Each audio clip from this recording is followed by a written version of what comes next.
no clutch killing that power for you. And there's lots of power! Oh, thank fuck! Woohoo!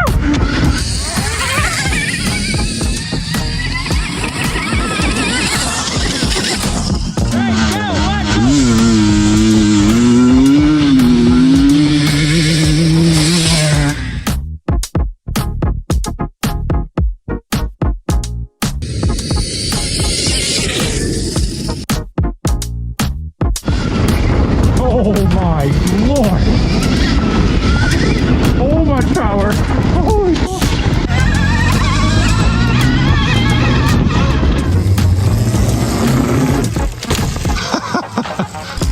Oh boy, that was crazy. Yeah, it's scary. It is.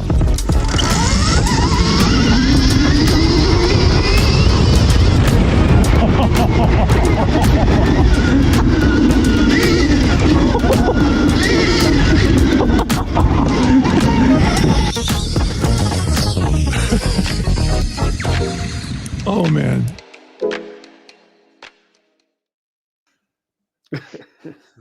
That video totally made me remember that weekend. Yeah. Same. Kyle, your squeal reminds me of how it felt. Yeah. That's what I was. Yeah, it brought back some good memories. It's a giggle-inducing thing. Oh yeah. Is this live? Do we know? It says live. Yeah, Yep. it does say live. Yep. Oh yeah, Nick says yep. Oh, you guys can see people in there? Yeah, Nick is here, and somebody else. Okay, cool. We'll just wait a couple seconds because I can't see that weirdly. I can't tell if there's anyone here. But if we're live, we're live. We'll wait a couple minutes and then I'll introduce it when there's a few more people here. Because there was a bunch of people and then I think we lost them technically. Nick says we're good. It's official. I trust Nick. Oh, 54 people. Oh my God. We're famous. I'm shriveling up. Yeah. Okay. So yeah, guys, thanks for everyone for showing up and welcome to the live. We're hosting at the legendary Chuck Harder's shop. And who is in the room with us is Anthony, who is basically the Wizard of Oz. He's behind the curtain trying to make sure that this runs as seamlessly as possible. The legendary Chuck Harder, who you can see. Aquaman, aka Kyle, who you can also see. And myself, Dallas, from the Traction eRag. So you'll have to excuse my voice and my look because I have the plague and I am being kept in a leper colony off-grid and isolated so I don't get these guys sick. So I'm sort of phoning into this one. And the vibe, as always, here is we strive to be ourselves and you guys be yourselves. It's super informal and we want to set up a feeling in a situation where you guys feel like you're in the shop with us and we can talk normally if that's possible. The purpose of this is, unless you live under a rock, you know that EVs or electric vehicles are coming. We all know that intellectually, but until we actually had an electric dirt bike under our butts, that's a completely different feeling. So we wanted to do this chat because it blew our minds.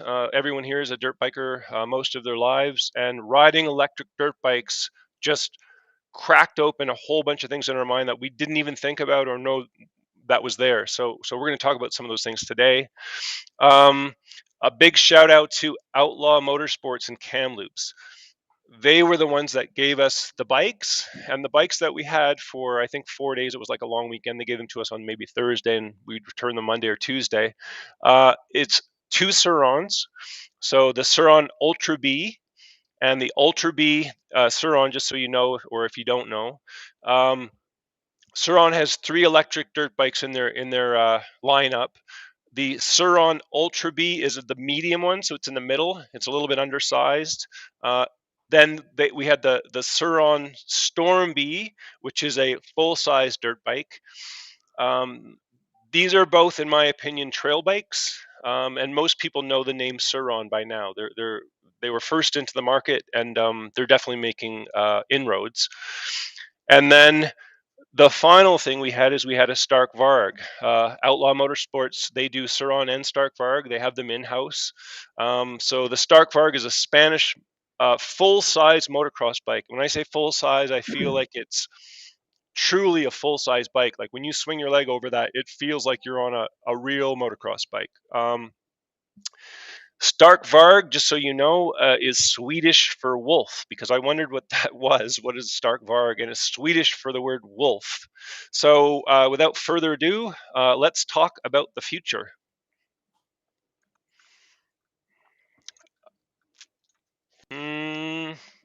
Oh, I know what we're going to talk about.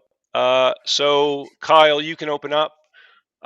When you got on the bikes for the first time, what's the thing that like immediately you made you go WTF?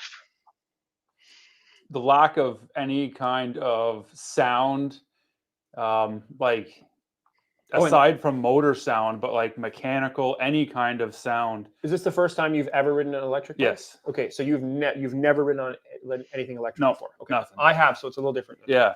So having that that zero sound, and then you're questioning, is everything on? Is it on? Is it on? And then you touch the throttle, and yeah, it's on.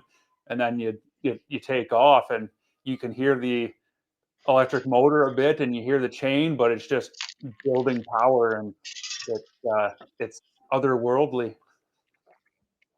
How about you, Chuck?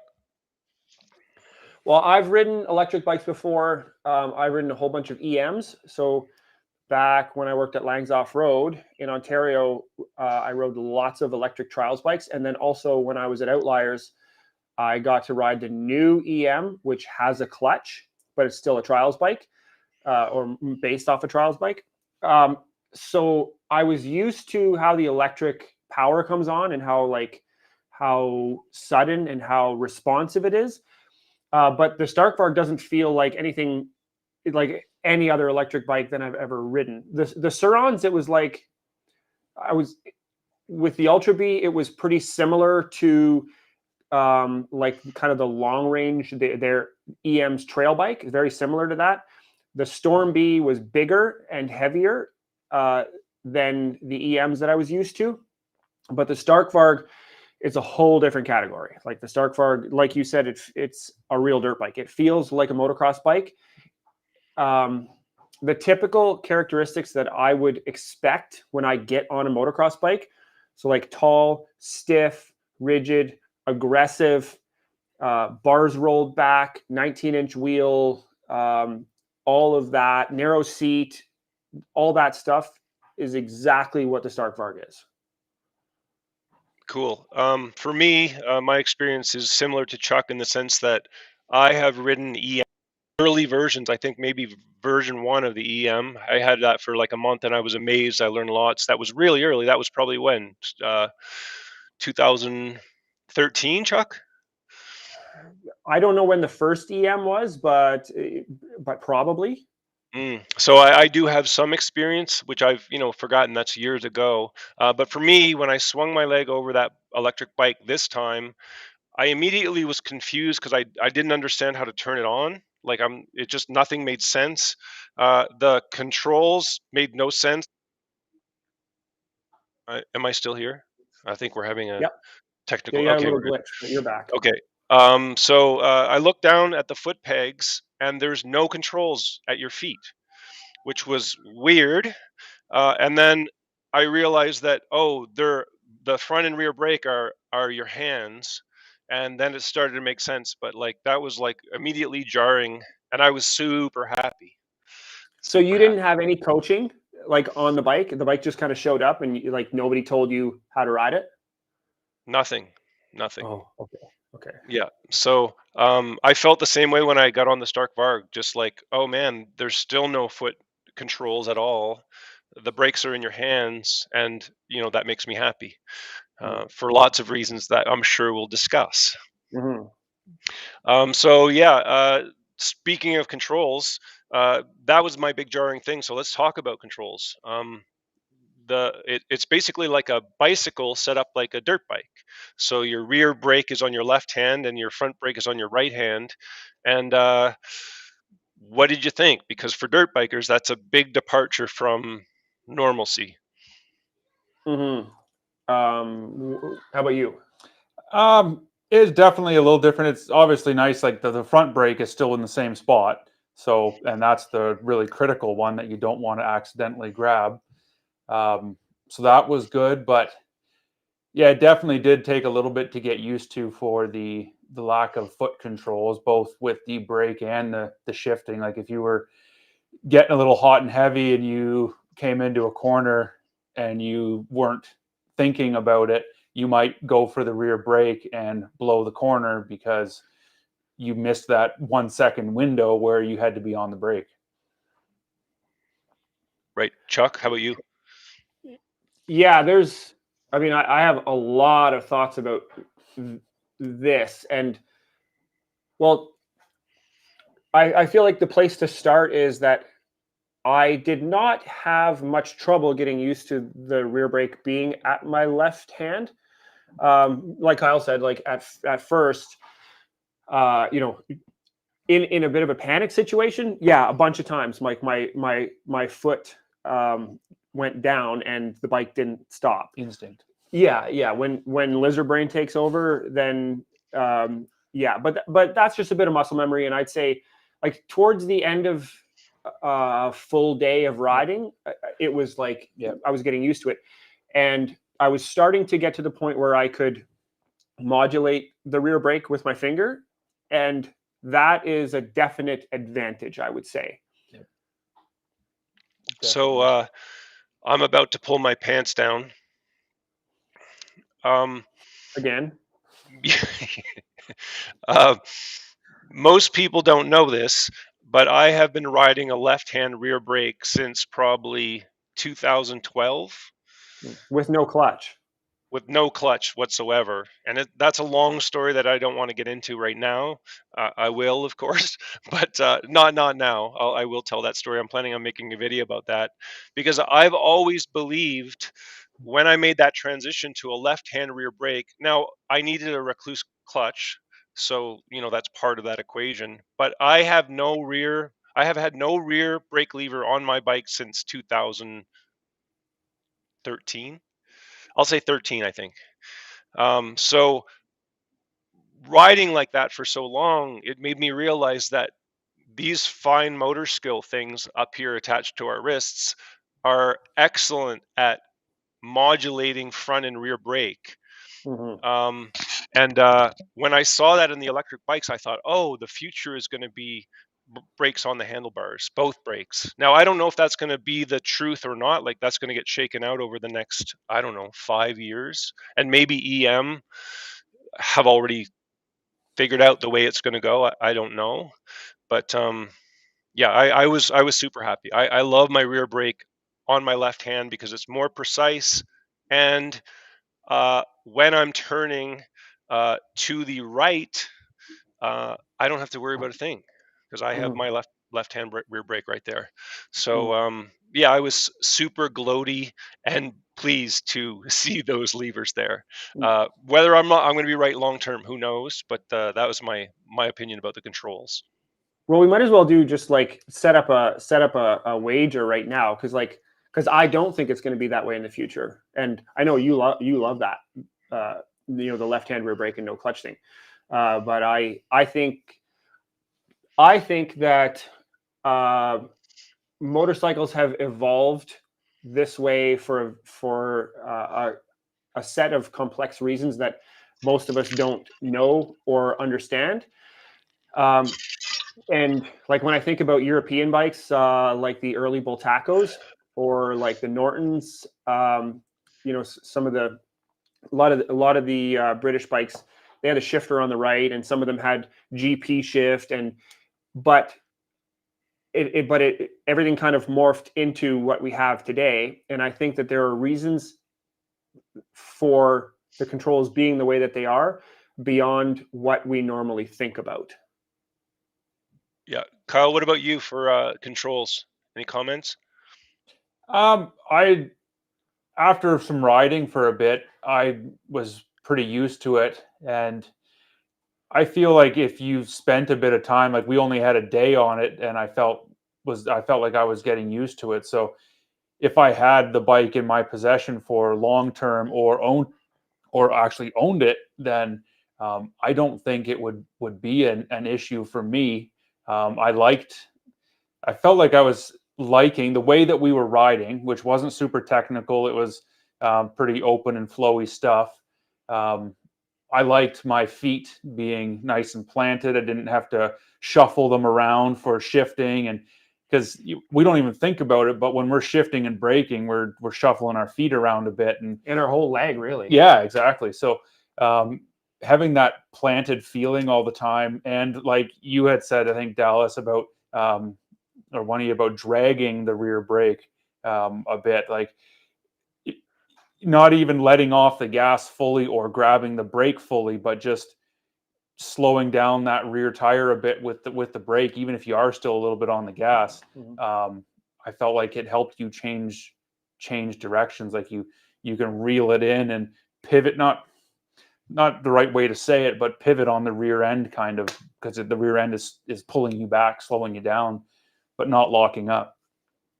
So in this wager, because I assume that Chuck, you're on this will evolve to having a clutch, and then Kyle, what's your on the wager? Where are you?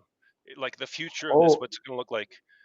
Well, for the type of riding that I think that we like to do, I think that it needs some sort of a clutch and foot brake, because even when we did a little bit of log hopping there was a moment that scared me. We were hopping this log and then landing into a bit of a clearing, and then there's trees on the other side of the clearing. Well, when I landed off of the big log, big jump, and came down, and a little snap of the throttle, normally I would have my fingers always on the clutch, and I would have just killed that power with the clutch, and it would have been non-issue, never would have talked about it, thought about it, anything. But in this instance, that's not there, and that little blip of throttle on the Stark Varg was a lot of power, and next thing you know, you're 10 feet, 20 feet further than you thought you were, and you're getting close to those trees. So I feel like it needs a way to reel in that power, because I think it can, like the Stark Varg, I feel like you could probably power through the rear brake on it if you grabbed a handful of throttle. Oh yeah. I don't know that you'd reel it in with the brake. Not a chance. 80 No. horsepower, not a chance. Well, even yeah. if in a more realistic situation where you had it toned down in the woods to about 50 horsepower, you still, I'm sure you still couldn't. You might slow it down. Probably turn it right down, and you might still be able to power through. It won't ramp up as fast, but yeah, because there's so much torque right off the bottom. Yeah, exactly. Yeah, and those pads are so tiny. I think it's a complicated issue, and I do agree with you, Chuck, in the sense that evolution has shown us what the answer is, which is the current dirt bike setup. But I'm going to actually sit on the fence and go in the middle, which is going to be super frustrating. But you can't go in the middle. If you can go in the middle, then I can go in the middle. But here's I have a reason. Hang out on the fence like a bunch of birds. Yeah. No, I have a reason though, because what I think is going to happen, and I have a bit of an advantage, if you want to call that, because I've been riding a left-hand rear brake for years and years and years and years. So what I do, I use my left-hand rear brake like a clutch, in the sense that I can load the bike and I can do different things. Now, in a very technical situation for technical riders, I think that a clutch is going to be warranted and demanded and necessary. But I think for trail riders who aren't doing a lot of technical stuff, or they're just doing just normal dirt bike riding, whatever that is, I think what's going to happen is the manufacturer is going to send you that bike drop ship to your door, probably, where you just put the handlebars on. That's probably the future, and you're going to have the option to install some sort of clutch. So I think maybe that will be like an option. If you want to pay extra for some sort of a clutch, then you'll get that, but I think it'll be optional. I think so too. And now I think, so I've had a few conversations with people on social media about different ideas and whatnot, and there's have been some really, really interesting ideas, like some type of an electronic device that, like, you don't need to use the clutch at all, but you can use it, so it's electronic. I've talked about, some people have had the idea that, because for the majority of people, you don't need the clutch until you need basically wheel spin. Like, I mean, I guess you can get wheel spin, but basically, the difference between traction control and a clutch. So some people are like, well, you know, just put traction control on it, but you can't just put traction control on, because sometimes a lot of times you want wheel spin. So you could have a clutch that when you pull it in, it's wheel spin mode, so it turns traction control off. Now, I think it would be super cool if it was an electronic lever, and you could toggle and choose whether you want that lever to be a clutch or whether you want it to be a rear brake. And I mean, that might be too expensive. It might be cost prohibitive, but I think it wouldn't be very hard to manufacture. I mean, there's already fly-by-wire throttles and whatnot, electronic, all that type of stuff. So that's not super hard to overcome. But basically, a little device inside that, you know, when you toggle it, it'll either do clutch or it'll do rear brake, one of the two. So you can, on the fly, you can choose, do I want this rear brake or do I want it clutch? So those probably more advanced riders are going to choose clutch.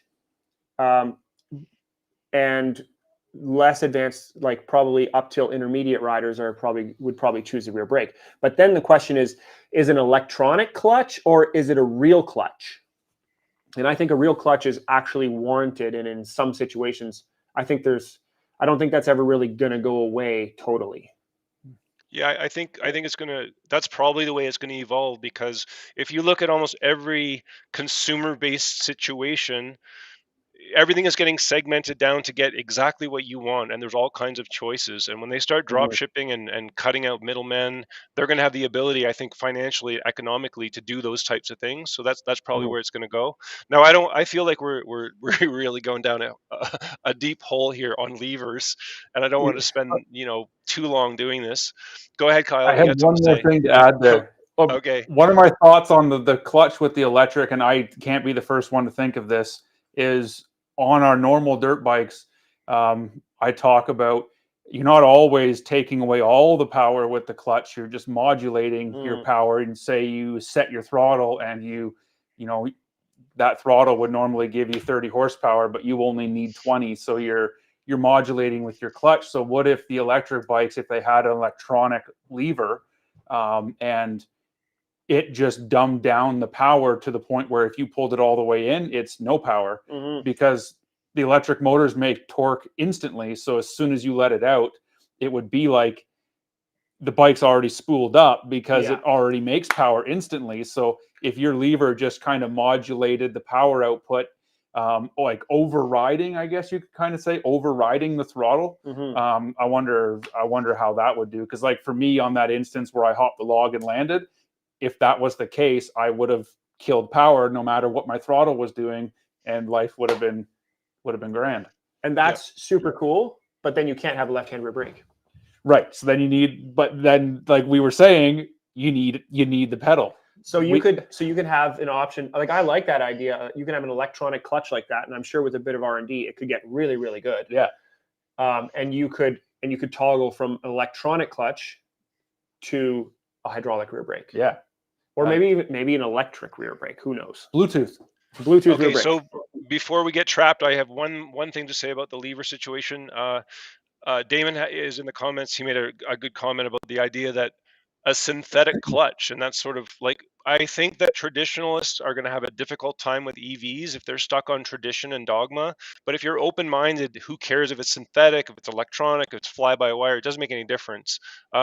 So we're going to take a short break, and then when we come back, we're going to not talk about levers anymore, unless there's a really good question. I have one more point.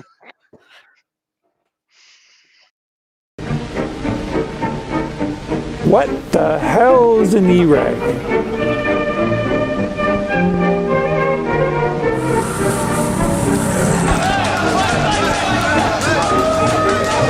Oops! Hello, ladies. Well, we don't have this technology in Europe. We just piss ourselves. Well, this looks a little weird. Tell her to make up the ingredients for an asshole casserole. I'm so excited, I've just wet myself again. Traction eRag. Digital magazine called the Traction eRag. So what is an eRag? For a decade, we published a trashy magazine called the eRag. E for electronic, and rag, because that's what you call a trashy, waste of time magazine. We filmed Graham Jarvis and Colton Haker together with our pals, Larry and Paul, two inspirational riders in their 70s. We put on rides, lots of rides. I'm here in beautiful British Columbia for Grisbait, a week-long dirt bike riding extravaganza that I might just survive. Oh my God! Wow! Grisbait, Big Rock Candy Mountain, Recon Run, Zero to Hero, Woods Runners, Parch Canucks, and that's just to name a few. We continue to host our shenanigans for one reason. We're proud of Canada and want to show you this country, our version of this country, which is rural, sincere, real. We've applied our experience in university-level sports education to dirt bike skills. We break down skills into separate components. Each skill builds on the next. We're really proud of the curriculum we've refined over a decade of teaching.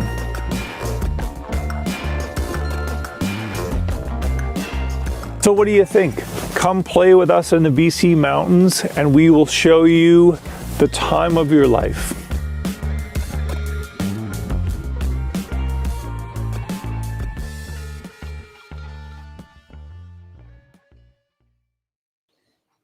Yeah.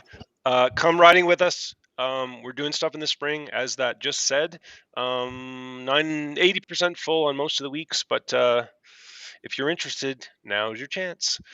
So Chuck, we're gonna not dig to China, but All go right. ahead. One more thing about the levers. Okay.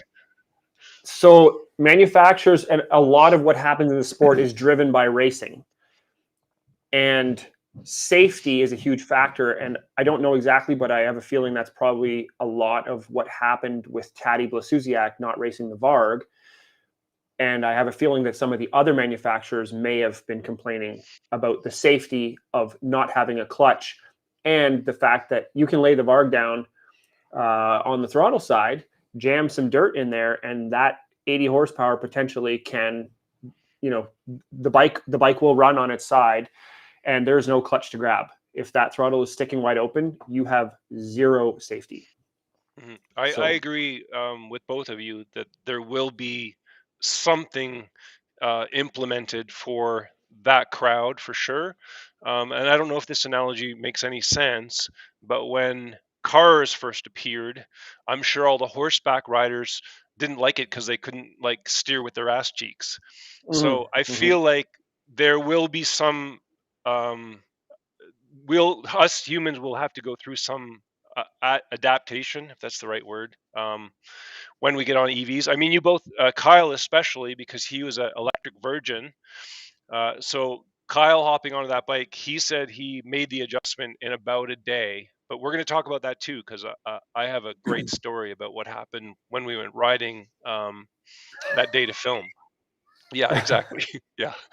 So yeah, we'll leave the lever thing alone for you guys, because I know we're nerding out really hard on this, but we will all agree if we ride dirt bikes that controls are important, and what we like is what we like. So it is valid that we're nerding out on levers, but let's talk about the experience of riding it. Well, I mean, I feel like the video clip that we started off with just says exactly what, just Kyle's just giggling all day. Yeah. We could hear him giggling. Well, there was no motor, so we could just hear Kyle giggling all day.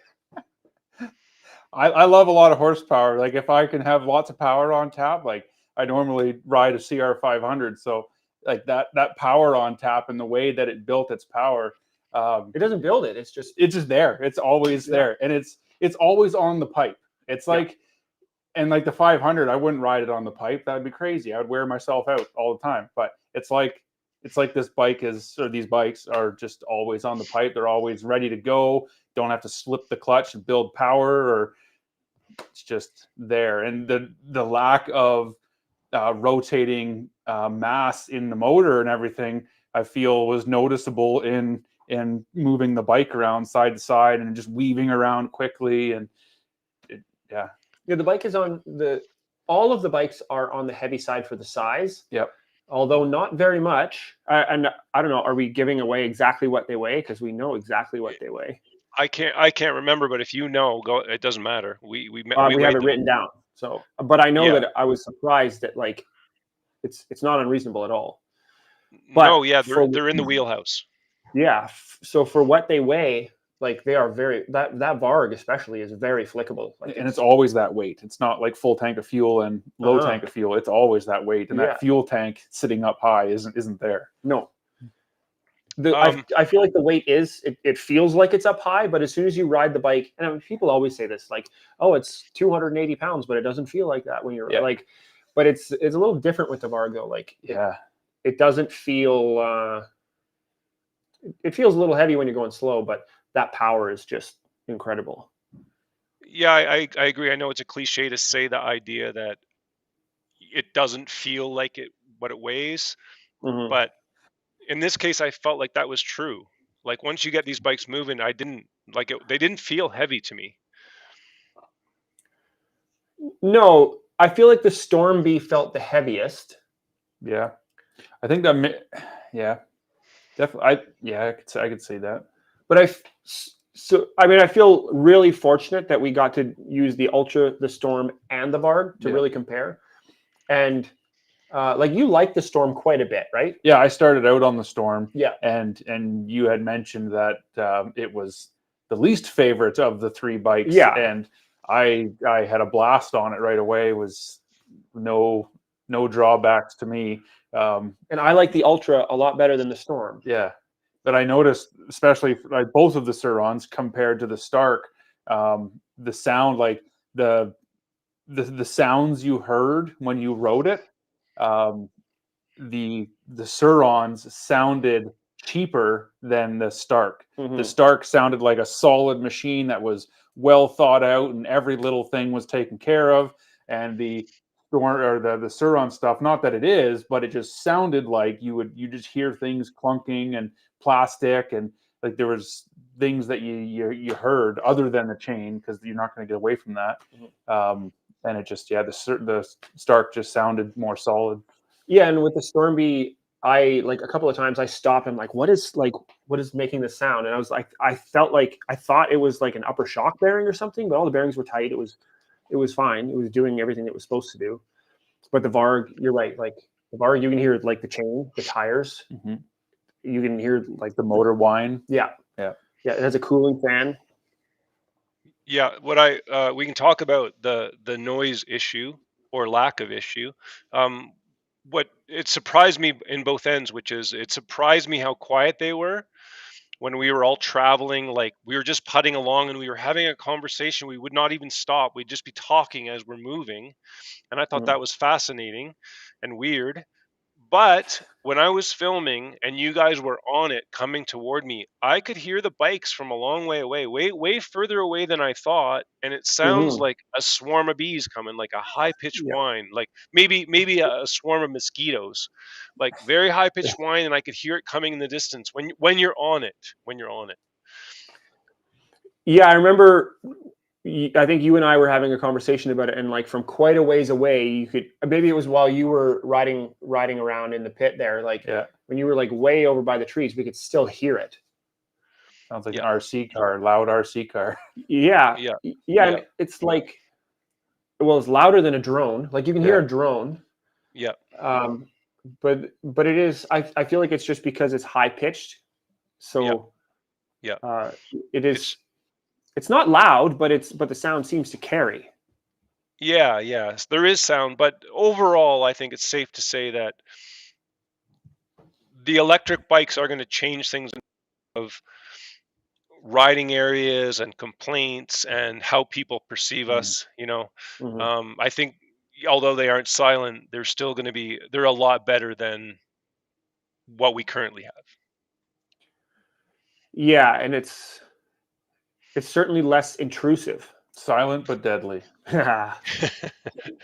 No, I would argue, and there's lots of guys out there maybe watching this that want to hear an internal combustion engine, and we've all ridden them for so long, like it's just built into our DNA that we like those sounds and smells.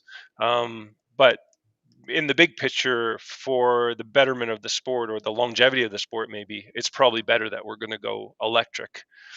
And I say we're going to go electric because I think this is the future, like it or not. This is where we're going. Tell me about the sound and smells. Internal combustion engine for each of you guys versus electric. I mean, I feel like this is just a question of nostalgia, and I am not nostalgic at all. I don't care. I don't care at all. Yeah. Doesn't. When I heard about Altas and stuff, I just thought that's so cool. I want to try an electric bike. I wasn't thinking, oh, I'm gonna miss my two-stroke, because I love two-stroke, but I never thought I was gonna miss that. I just thought I can't wait to try an electric bike. I just want to be on two wheels, just having fun. Yeah, I feel like we all agree in that regard. Like, we're not traditionalist. No, like dinosaurs are dead for a reason, and things come and things go, and there's people that hang on, and there's early adopters and whatnot, and like wherever the industry goes, I don't care. It's going to be driven by the industry is always going to be driven by people, by an enthusiastic crowd that wants to go have fun, and there's no less fun factor because you don't have a noisy machine under you. It's a little different, but it doesn't matter. Yeah, I would refine that statement slightly, and I would say it's going to be defined by giving the consumers what they want. Yeah. And what you said is correct, which is I was having so much fun from the very beginning. Like, the moment it started moving forward for the very first time, my mind was blown and I just couldn't get off it. Like, I couldn't wait to ride it. I was so excited. And, for me specifically, I like the Stark Varg. One, because it's a full-size bike.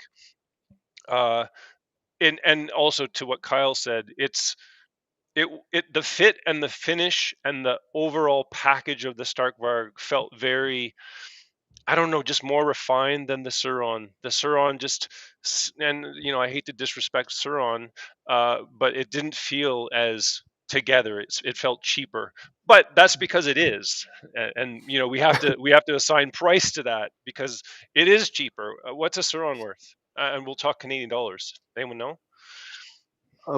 I don't know. I bet you someone in the comments can find out very, very quickly. Yeah, if someone in the comments wants to throw that up, that would be super helpful. I'm guessing that a Sur-Ron, you're getting into a Sur-Ron, probably the low end model, for probably like $4,000 maybe, and then you're probably going up. Oh no, more expensive. They're not that cheap. They're not that cheap. Wow. Okay, I didn't know that. So yeah, let's like see if anybody somebody must be able to throw it up there. Yeah, I'm sure Anthony can get us that price too. So anyway, what I'll say is about, I'm favoring the Stark Varg, but in Canadian dollars, the Stark Varg is 18,000 Canadian dollars, and that's a big number. Where keep in mind, yeah, go ahead. So Outlaw bought 50 of them right off the hop, and the price has gone up since Outlaw bought them, but Outlaw is offering them at the previous price because they locked into their. So if you have a dealership close to you that is on the ball with the electric stuff,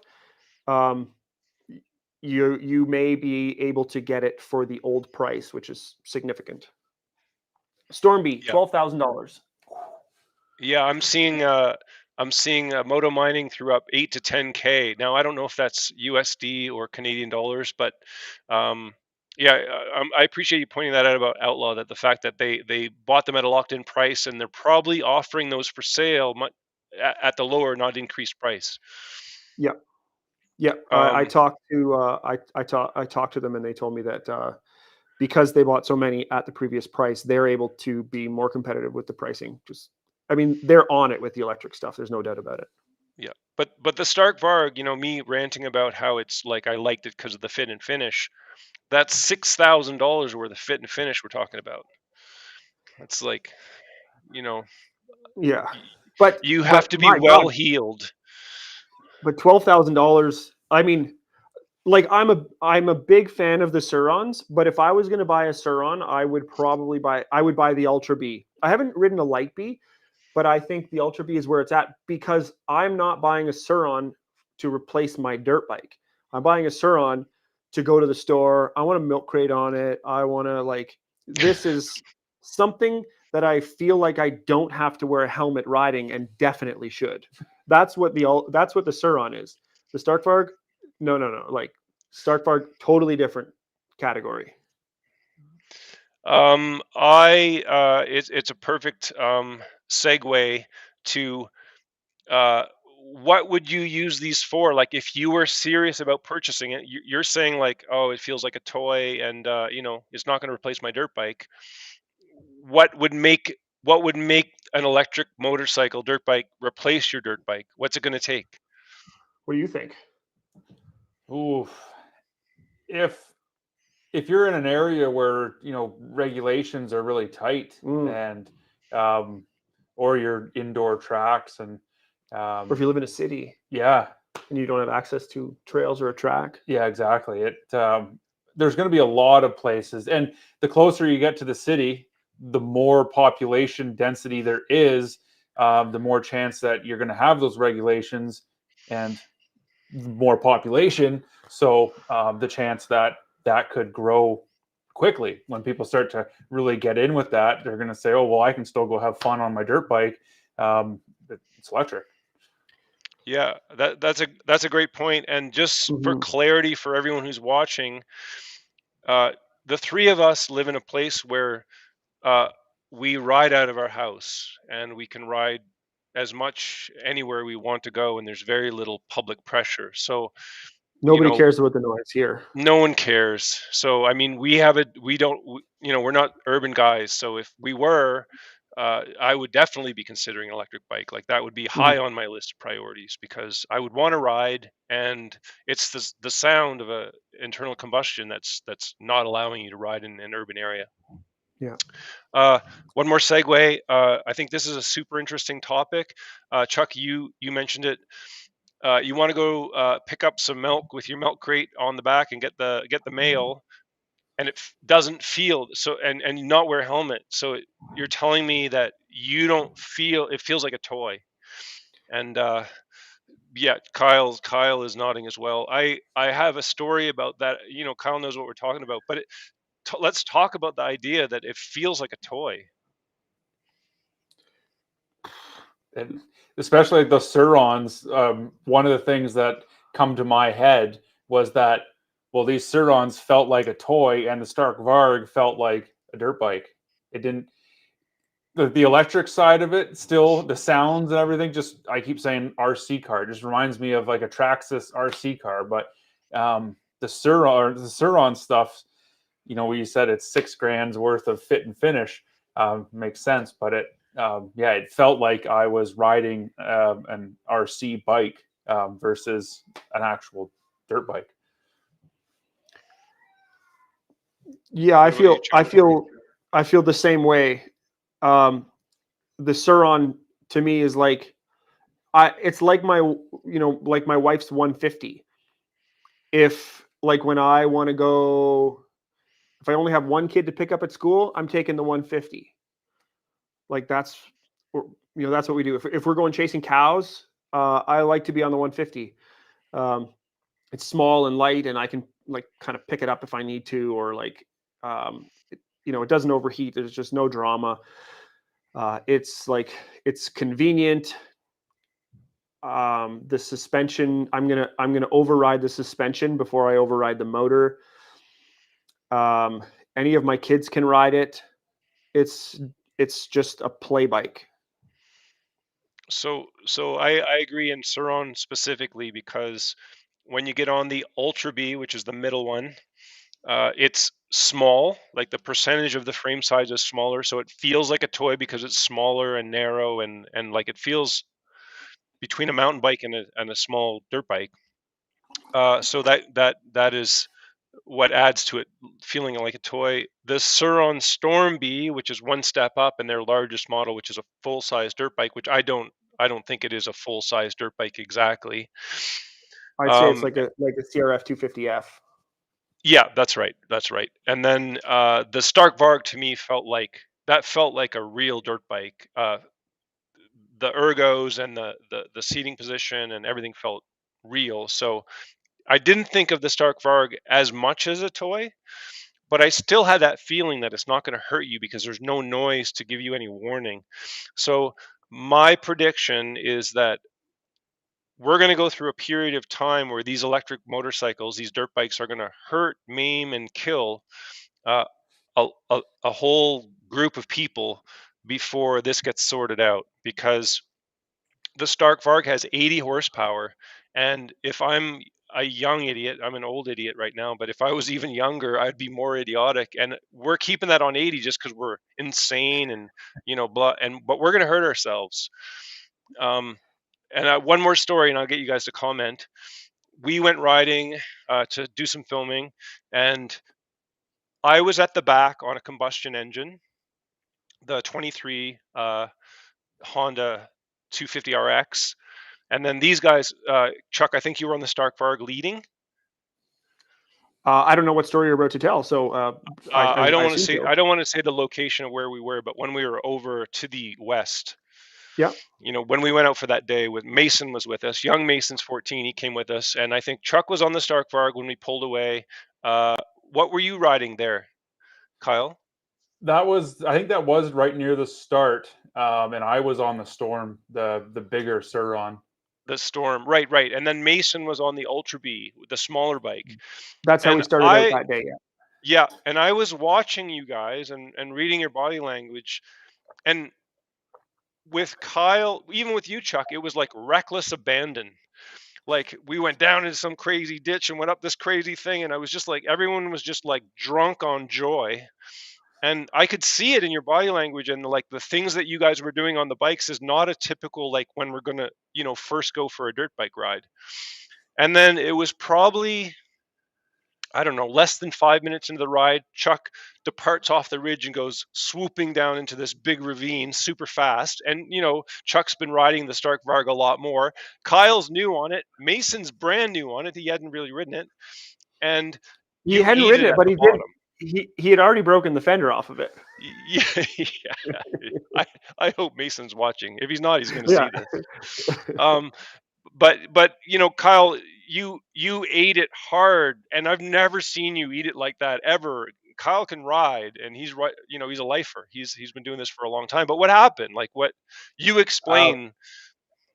So my theory, because when some of these things happen, you don't fully remember what happened, but we had dropped down this hill, like you mentioned, and then at the bottom, kind of hooked to the right. And we were coming in pretty hot, and it was bumpy. So your tires are chattering. But I think what happened was that my mindset of the clutch overriding the throttle, doesn't matter what the throttle's doing because I can just grab the clutch and kill all power. That doesn't happen on the electric bike. And I think that I was powering through my brakes, not knowing. I think I was on the throttle a little bit because you can't hear the engine. Like on my normal dirt bike, I can hear if I'm on the throttle a bit, but this you can't. And you're not thinking, you're just in the moment. And I think I was on the throttle too much. I blew a corner, and I picked the smallest bush of trees to stop myself in, which I thought worked really good. And I toppled over and whatever. But then that, what's his name, was behind me. Mason. Young Mason, sorry, yes. Mason was behind me, and he sees this happen. Oh, he was behind you? Yeah, he was behind me. Oh. And so he sees this start to happen, and I don't know. He had smaller tires. So for one, he was going the same speed as us, but didn't have the same traction, I don't think. And also bouncing down this hill. And I'm pretty sure we even looked up and saw there was a rock, or there was a large bump. There was a rock of something closer to the bottom, which I think might have played into my fall. And then when Mason came down and all this happened, he might have had a bit of target fixation on what was happening with me as opposed to where he needed to go. But you don't know. But either way, he got crossed up and hit the ground much harder than I did. I came through unscathed. And I think he hit the ground pretty hard. And He must have went over the bars. he might have. Yeah, I didn't did. see it. He did. Yeah. I saw the whole thing. Yeah. When I talked to him about the idea, what happened, he said he was going way too fast, and he saw you crash, and then he just panicked and froze and locked up both brakes, front and rear. So he locked the front and just went right over the bars and had a big get off. And Yeah. he was pretty scraped up. Yeah, he was a little Anyway. stiff for a little bit. He did really Yeah, good he though. was. After a few minutes, he was back on the bike, and it was like nothing ever happened. Yeah, no, credit to him for sure. And he's 14, so we love to see that. Yeah, I thought we were think going to have to do a little mouth to mouth, but it was okay. Yeah, well, as soon as you threatened that, he was up on his feet. We're going to take a very, very short break and come right back, guys. Okay.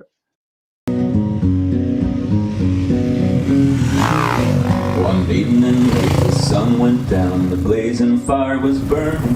Down the trail came a dirt bike rider, and he said, boys, I'm not turning. I'm heading for a land that's far away, beside the crystal fountain. So come with me and we'll go and see the big rock candy mountain.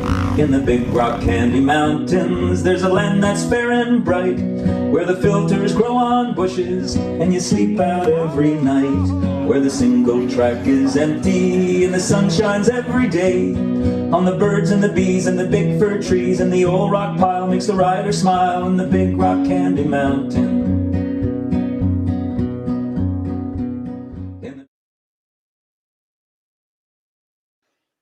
Big thanks to Tim McLeod. Tim McLeod sang that song, and I believe he is in the comments section right now.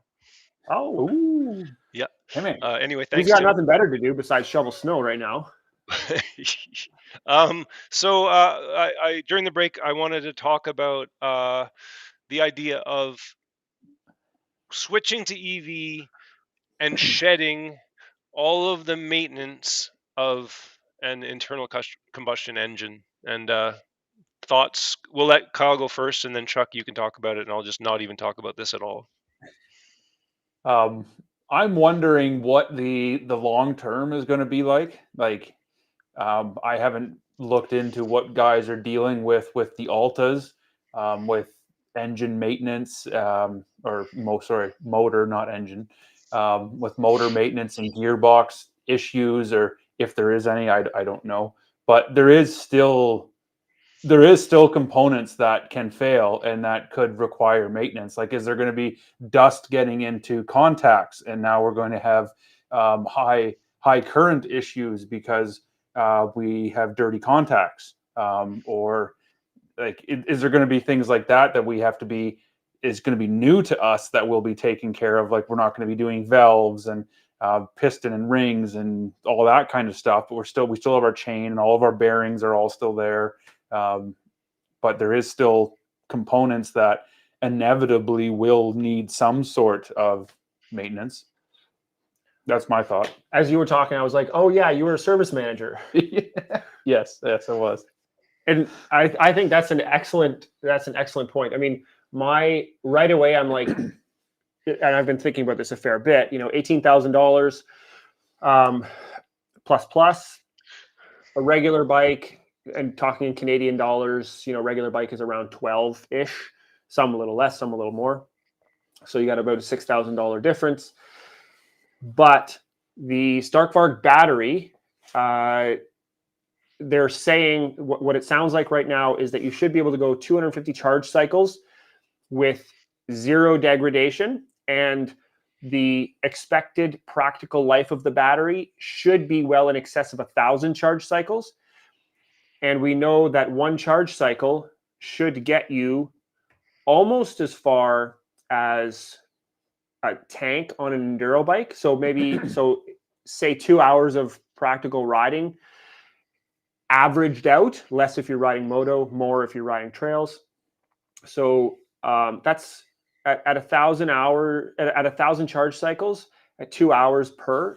Even if you only knock it down to 1 hour, the life of one battery, or the life of one engine, if you want to think about it that way, is definitely more than 1,000 hours, which is nuts. Most bikes never reach that because the chassis falls apart or on a 4-stroke, a rod goes through a case and throw that in the garbage. Yep. Salvage the forks and the wheels.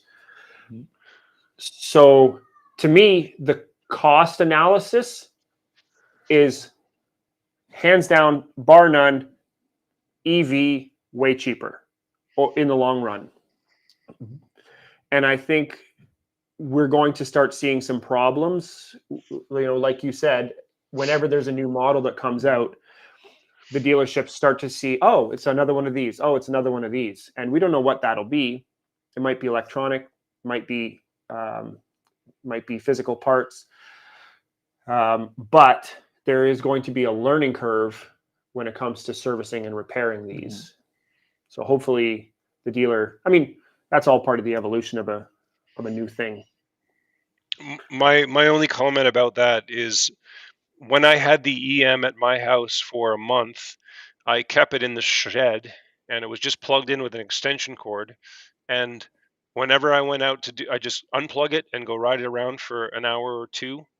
Not even that long, just because it was a trials bike, so I did not have the physical stamina to ride a trials bike for 2 hours. Put it back in the shed, plug it in, and walk away. And I hate motorcycle maintenance, so for me, I'm looking forward to an EV situation where there's no oil changes and there's no engine work. And I also loved no air filters. Yeah, I loved your mathematics on the durability of an electric of a battery and a motor, because it just blows when you put it in the context of a dirt bike in hours, it blows them away. Yeah. So anyway, that's my comment. There's a good question here. So what about the electric motor, magnets, windings, etc.? And I don't know about Starkvarg, but I know with the EMs back when I was dealing with those, I didn't ever have to change a motor, but through working at the dealership and doing a lot of tech support, we did encounter some people who had to change a motor, and you could just buy a whole new motor for $800. So I don't know what the motor on the EM is worth, or sorry, the Starkvarg, but electric motors, they last pretty long. I'm not an expert in that in that area, but I expect that there probably won't be much of a rebuild situation with those on a dealership level. Maybe a reman situation where pull the motor out, you get a core exchange or something. I would think there's a lot of usable parts that would be for sure. Yeah. Okay. While we're on mechanical, let's quickly talk about the experience we had with the batteries and riding these in a practical setting. So we all went riding. We're going to go for a trail ride. We're going to film, which is sort of a weird trail ride day. But what I noticed, and I think you guys will agree, is that the Surons, as the battery started to deplete in charge, and let's say when it got down to 65, you could tell they became softer than when we first started and they were at 100%. But what really surprised me, and I don't, Chuck, I'll let you talk about the technology here. I assume it's a controller. But what surprised me was the Starkvarg. Our goal was to run these things down to zero because we wanted to truly see what would happen. And I think the Starkvarg was below 15% battery life, and it was still hitting with absolute shoulder jarring force at 15%. And I think we ran it to Kyle, you were on it. It was 2%, and it was still zooming around. Yeah, you guys told me to run it around till it was dead, and so I kept doing that. And when it got down to around 2% or so, I think what it was doing was across the field, I would just hold it to the bar, and it would take off, and then it would go, and then it would act like you let off the throttle, wait a second, and then it would take off again, and then it would come slow down, and it just kept doing that when it got down to 2% or whatever it was. Yeah, at that point, I found it fascinating. Yeah, it's fascinating because it was two completely different experiences. And Chuck, you probably know, it's software and a controller and but talk about that. That is, I do not know a lot about that. That I think is probably more of a question for an electrical engineer or some type of electronics tech, because I don't know. Certainly, it would have something to do with the battery and the controller dealing with the power. basically with how much potential energy is left remaining in the battery, and probably having to do with some type of transformer thing between volts, watts, and amps. But I don't know. But you're 100% right. With the Surons, it would go down. It would be weaker and weaker and weaker and weaker. But the Starkvarg was like a modern cordless drill, where it's just 100% until all of a sudden it stops. Right. It's very close to 100%. You can feel it a little bit. You start noticing, but like it's usable, dead. Yeah, and it's like two completely different philosophies of approach to how they're going to give us the power. And what I liked about the Starkvarg is that from a practical perspective of actually riding the motorcycle, the Starkvarg had a lot. It seemed like a more practical situation for an EV of this generation. Definitely. So everyone's talking about. Oh, sorry, Chuck. Go ahead. It's not like you don't notice that the battery's going down. Like there's a big battery meter, right? Like on the phone, and it's a literal cell phone. Like you can make calls with it. But yeah, let's talk about the water thing. Yeah, everyone's asking about water. They've been asking about water, and I have no clue. I don't know what to say about that. They have a waterproof rating for the Starkvarg, and I can't remember what it is. I thought I had heard it. But I thought it was rated for some amount of submersion. It must be. Yeah, I don't know. It has to be. Because you can ride it through puddles and all that stuff. So it has to have some sort of waterproof, and I just don't know. Didn't research how much waterproofing that is. I'm sorry, but I'm totally distracted by Charlie True's comment asking about what you can do once the battery is dead, because once a combustion dirt bike dies, somebody's gonna buy it. Well, I think maybe once the battery dies, people will take the engine out and put a combustion engine into it. CR500. Yeah, I agree. There's a lot of bigger questions about EVs in general. It would be cool though if somebody made a kit to swap a combustion engine into a Starkvarg. Yeah. Yeah, I don't know. But but yeah, we can continue talking about the water. Yes. So obviously they're going to be a waterproof case of some type, and if water gets in there, I have no idea what's going to happen. It's probably going to short it. Is that warranted? I mean, who knows? I don't know either. I can only imagine what would happen if water gets into a lithium polymer battery. Not good. I'm pretty sure it would light on fire underwater. But I'm pretty sure, like you say, it has some type of a waterproof rating, like IP something. Yeah, and it's going to have some type of internal, like lithium polymer batteries are like safetied and relayed like out the wazoo because they have to be.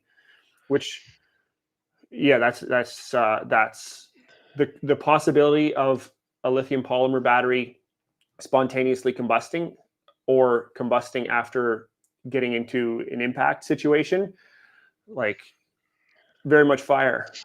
Yeah. There, I think with, we're talking about what it's like to ride them, and we're leaving out the whole conversation about the bigger conversation about the future of electric and all the cons, because there's lots of cons. There's dangerous fires with the batteries. What's going to happen when the battery's done? Like, do you now own a useless, piece of junk? So I feel like my summary, at least at this point, is I would love to own a Starkvarg. Like, I really enjoyed that motorcycle, and Chuck knows I do not like things early or quickly. But that bike, if you could have left it at the house, I would have been super, super happy. Yeah. But $18,000 is out of reach of most people. And if you're going to spend $18,000 on this motorcycle, what Charlie True said in the comments is true. What is the residual? How are you going to sell a used electric motorcycle after 3 years of use? Like, you have to be well heeled. You have to have lots of dough, and you can't be thinking about the money if you're going to own one of these motorcycles right now. Well, right now, but we're so early in the industry, but because the expected battery life is so good, I think it's not as much of a financial, um, you know, oddity as most people think, because most people are not going to get 100 charge cycles out of the thing. You know, like that's 200 hours of riding, and yeah, there are guys out there that will put that type of hours on in a year or 2 or 3, but I don't. You know, even if you ride the bike for 3 years and put 400 hours on it, you're not even halfway through the life of the battery. So the value of the bike, people are going to look at the chassis and go like, okay, how are the linkage bearings? How are the spokes and the wheels? Like, I don't think that the battery, unless it's not at all what they're expecting, unless guys are really struggling with battery life, you know, and that's not an expected thing. I don't think that the battery is going to be an issue at all. That's super interesting because I never thought of it that way. And basically, what you're suggesting is that if you amortize this over the life of the actual practical life of this motorcycle, Yeah, it has more life than a traditional motorcycle. the battery is gonna outlive 3 combustion engines. Right. That's Likely very the interesting. chassis. Yeah. And I mean like full top bottom rebuilds, like 1,000. And realistically, if you take care of it, you could get 2,000 hours out of a battery. Like way beyond the capability or capacity of any combustion engine. I think you're going to start to run into things with the chassis parts being worn out to the point of needing replacement, like big, like swing arm or stuff big that needs replacement in the chassis before you need that in, if everything works as they plan and we don't all of a sudden start seeing premature issues with batteries or whatever. Yeah, like Kevin Redneck en route, his bike has, I think, north of like 600 hours on it now, and it's like it's clapped, like right. It's worth nothing. Right, because the chassis has just been beat to snot. Yeah, and there is a real life possibility that these start bargs, that the batteries will facilitate more than 2,000 hours of use. Yeah, that's super interesting. So if you had to choose, you know, we've ridden the two Surons and the Stark Varg. What's your order of what would you like? Give us number 1, number 2, number 3, and why. Go ahead, Kyle. Oh, for what application though? Yeah, you'll have to add that in. Yeah, for sure. Okay, so my application, my type of riding is very little to no motocross track, but if I'm there, I'm probably going to ride the track. Mostly trail. I like my faster pace stuff, but I love getting technical and pushing myself to the breaking point. So that said, I think the Ultra B was at the bottom, and then the Storm B, and then the Stark Varg. That's just my opinion for where I would be riding it. Because for me, it would be only out on the trail. But where I live, I wouldn't be able to, bop around town or whatever. But yeah, I think for that type of stuff that I would be riding, my number one choice is going to be the Stark Varg for sure. And then in the more technical stuff, in the future, hopefully we figure something with some sort of a clutch and or a foot brake. You know, I think, man, like I'm definitely hung up on the clutch thing. If it had a clutch, like a real working clutch, then it would be a very different scenario, because I could take it out and ride it here in my local area, and I would do that. But since it doesn't, like I could see riding it on the moto track. I would enjoy it a lot on the motocross track, but I never do that. And when I think about loading up to go ride and, pay an entry fee at the motocross track, it's not something that I do unless I, for some reason, am there anyway. So I can't see myself buying a Stark Varg at the moment. It's not there yet. And I like to go out and ride, well, similar to you, like, we're out there riding sometimes, 6 hours, on a ride or more sometimes. And, sometimes we pack fuel along, and that is more important to me than the upsides of the Stark Varg. So I would not buy a Storm Bee because I don't like the power to weight ratio. Because the Suron for me is in a play bike category, and if I want a play bike, I want a light play bike, and I want it that my wife and my kids can ride it too, and that would be the Suron Ultra B. So if I was to buy an electric bike right now, it would be an Ultra B. Very interesting. Mine is easy. Stark Varg all day long, mostly because the controls are not an issue for me whatsoever. I could, we're eliminating the factor or variability of price, but I could have a Stark Varg sitting outside my house, and when I'm checking the cows or when I'm going down to see you, or just booting around the property and sort of go, just short rides, which less than an hour, hour and a half, maybe 2 hours out checking fences and like electric all day. I would love to have that bike to do that. It's aggressive enough and it's big enough for me to feel comfortable on that bike. It's Whereas, adjustable. You can make it yeah, whatever power you want.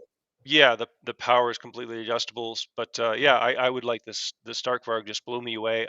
To go riding when we were gonna mount up and all go riding for the day, it's not gonna work, obviously, yet. In the future, it may. But for me, it would be a bike that would be in the stable for just I hop on it, no warm up, just go, come back, plug it back in, and walk away. Mm-hmm. We're gonna have a very short break, and then we're gonna come back, and I want to tell the story of how I felt the day that we rode together, and I was riding a combustion engine, and you guys were all on electric. Okay. Whoa, the star is here. Yeah.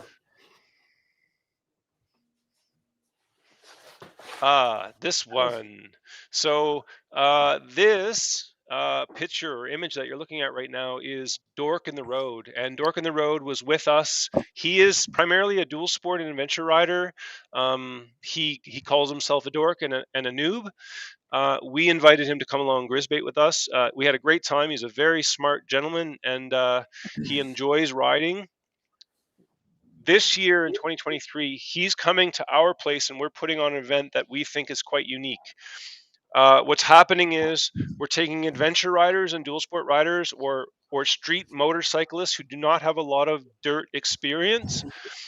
We're putting them on our dirt bike fleet, small bikes, 250s, and we are going to ride for 5 days and train and do some educational stuff. And what we're hoping to do is level up those people and give them completely change their perspective about riding off road. Because what Dork said, his number one thing about coming with us and riding for 5 days on Grisbait was that his perspective completely changed about what a hill was, about what a rough trail was, what a downhill was, and I knew that was going to happen, providing he survived, which he did. He did an excellent job. So anyway, that's going to be late August. Excuse me. He's going to be with us, and that's the plan. Adventure, dual sport, street guys. We're going to put you guys on small dirt bikes, and we're going to teach you guys how to ride in the dirt. Excuse me, the plague.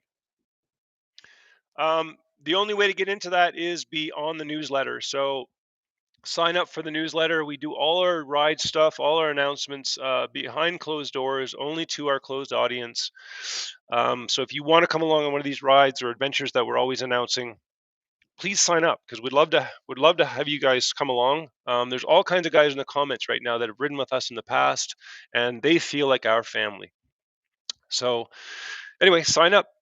Maybe you will come riding with us someday.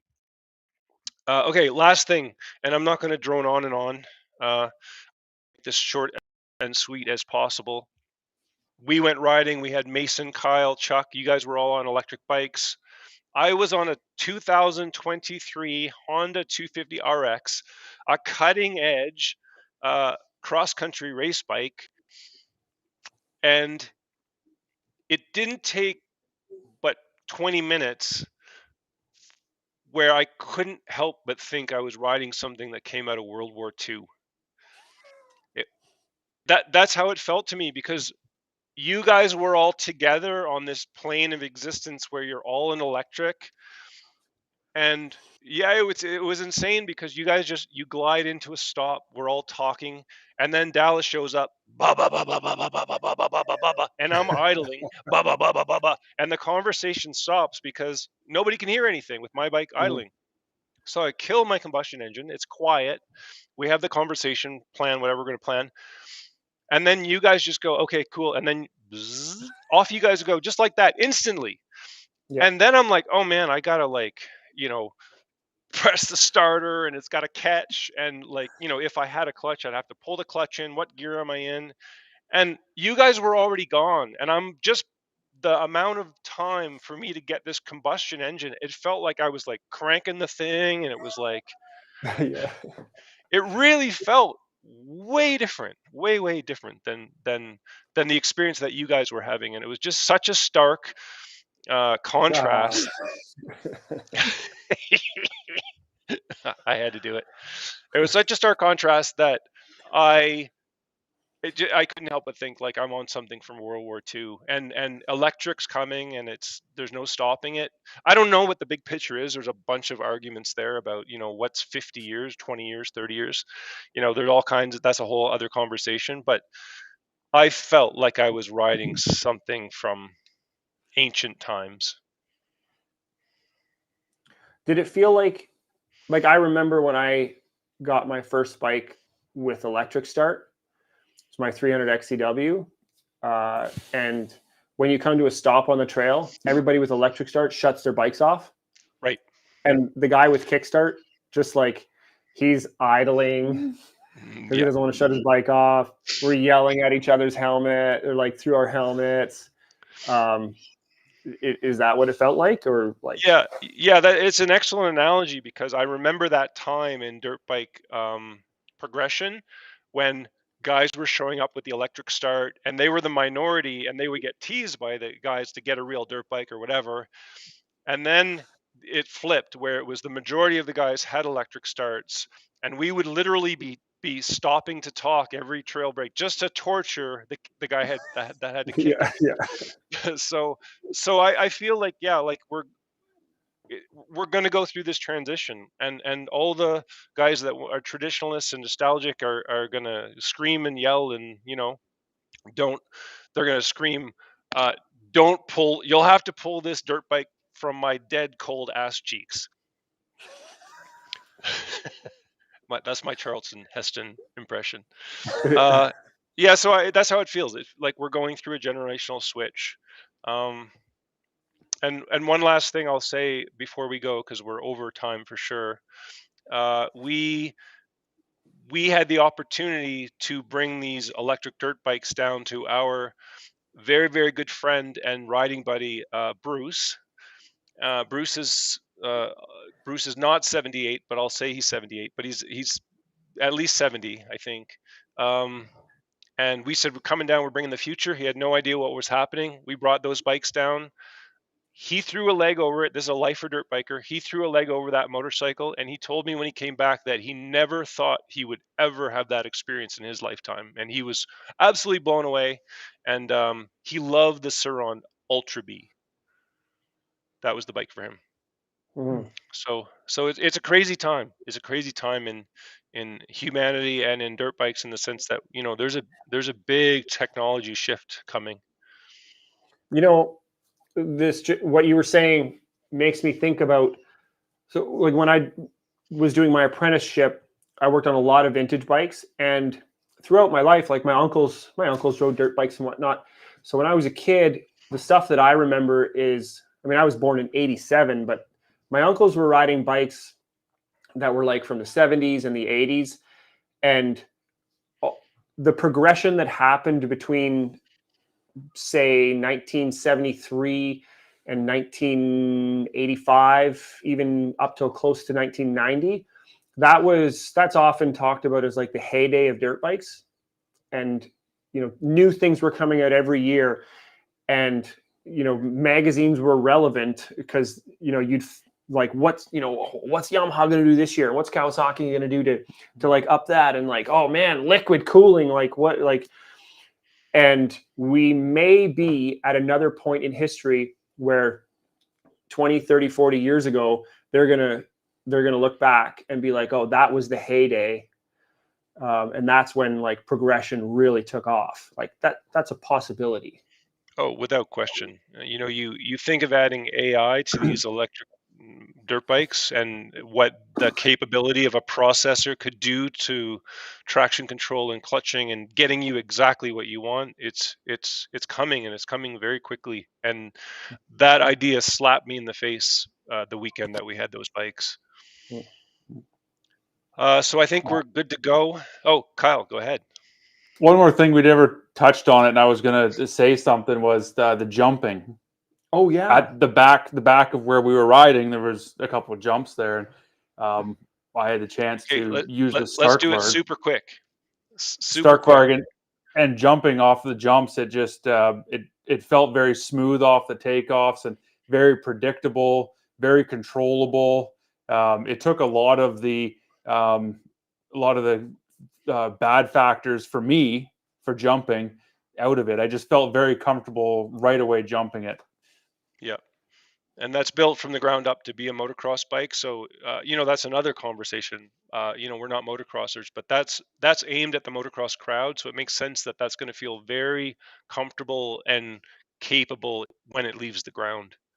But it is actually a huge factor that when you crack the throttle, because there are no gears, that wheel spins up until it gets to top speed. So if you're doing an endo, if you're nose heavy and you crack the throttle, the nose just straightens out. Mm-hmm. That's interesting. Very confident. The controls up here when you're in the air, I felt that the controls at my fingertips, like the rear brake when I was in the air, was much more easy for me to hit than my foot pedal, and that's just me not being a motocross rider. Mm-hmm. Yeah, that makes perfect sense that it would be fine motor skills in the air when it's already, for us, unnerving to be in the air. Mm-hmm. I want to thank everyone for showing up. We're always super flattered when people show up to join us when we're talking about these things. We find them fascinating and interesting, and we sort of live in this world, and hopefully you guys are benefiting somewhat. We're passing on information that's somewhat worthwhile. And Kyle, thanks for showing up. Kyle drove in from southern BC, sort of. Yeah. And Chuck, thanks for hosting in the shop. All right, boys, until we see you guys again. Thanks, gents. There's no clutch killing that power for you. And there's lots of power! Oh, thank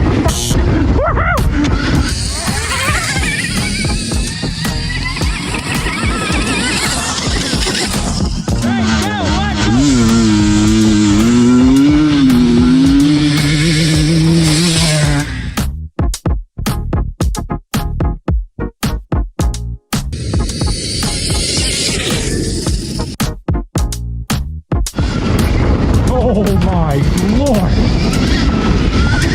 Oh, much power! Holy